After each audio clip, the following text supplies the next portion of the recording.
For me, though, Holland Village means a lot because I used to live around the corner from it, and it was walkable, and it was a really nice place. And then it got really, really crowded. But of course, with the MRT station up there as well, it is getting a renewed sense of pride, I suppose, with many more people outside of the immediate neighborhoods actually being able to come to Holland Village because it is so accessible now. And so when the announcement was made that the public car park was going to be raised and then a new development was going to come up on that plot of land, there were mixed feelings. So let's talk about this new development.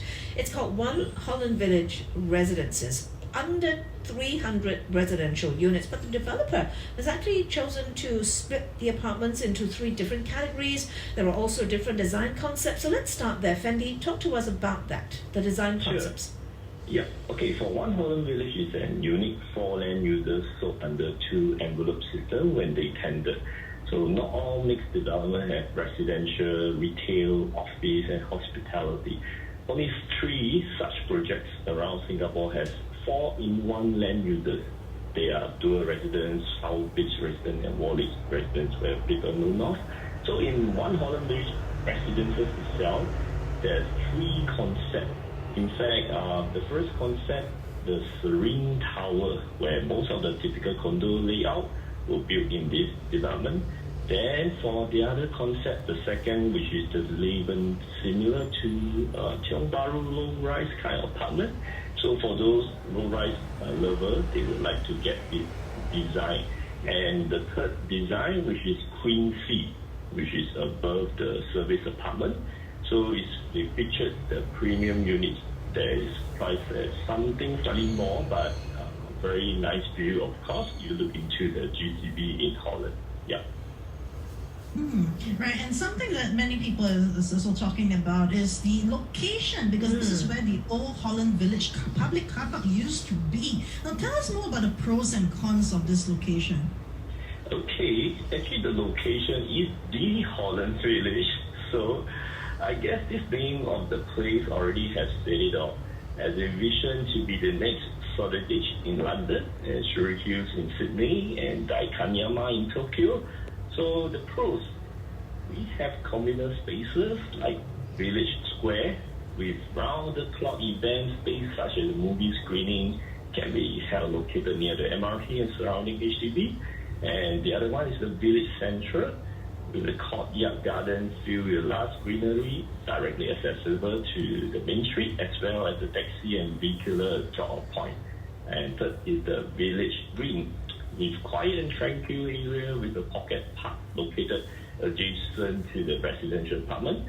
Okay, so there's probably more on the pros where they bring the value up in Holland Village. And my cons, this location will be vibrant, day to night. We'll be seeing more people and cars coming here for events and dining. Might hear some supercar running across the nearby road as well. Yeah, that's probably some of the cons that I felt will be, for Holland Village. Well, the thing is, some people do like that whole vibrant sort of setting that you've just mentioned, right? Having the village square, central, green, and things like that. There will be noise, there will be traffic. It's also quite a built-up area, isn't it, Fendi, when everything is all totally built up.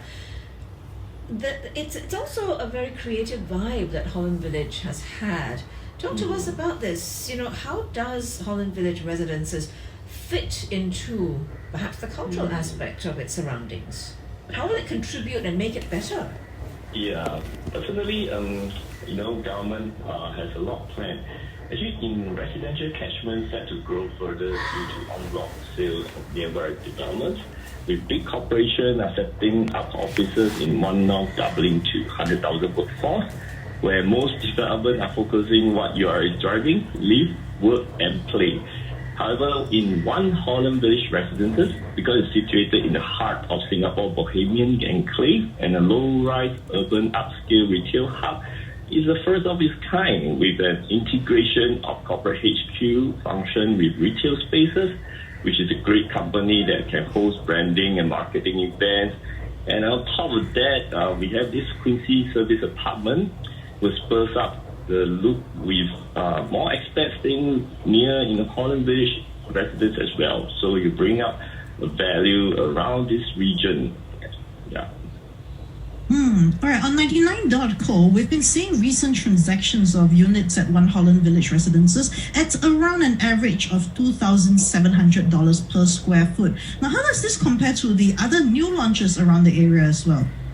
Okay, for in District 10, One Holland Village residences price is very competitive and allow to have people in nearby to compare in a disadvantaged way, being the only few 99-year leaseholds surrounded by mainly freehold new launches.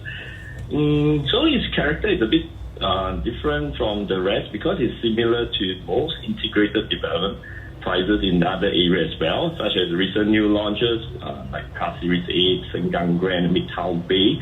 We also upcoming Canning Pier 2, so it's not really an apple-to-apple comparison.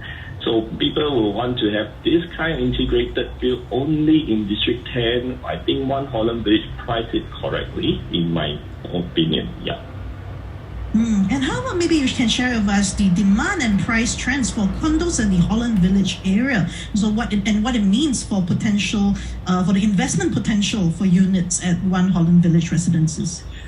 Yes, I actually do see a lot of take-up rate in the core central region has been a spotlight recently.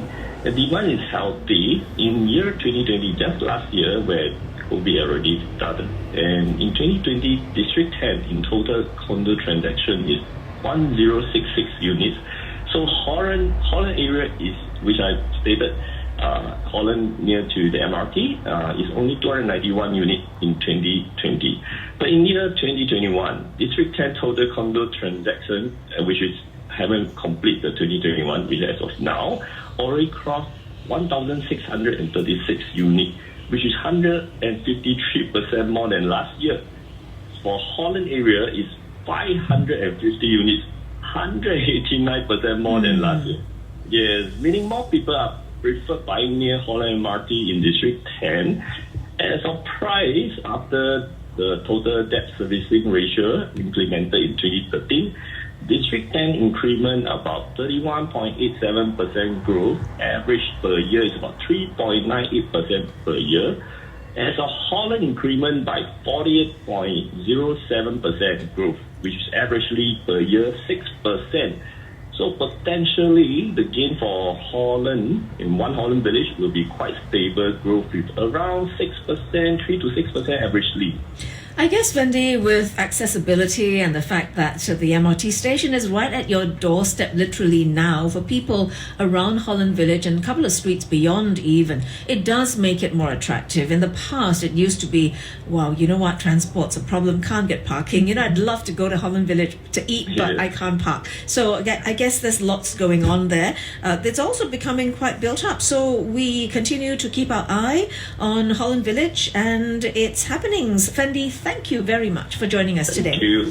Thank you. All right, so a nice chat about One Holland Village residences with Fendy.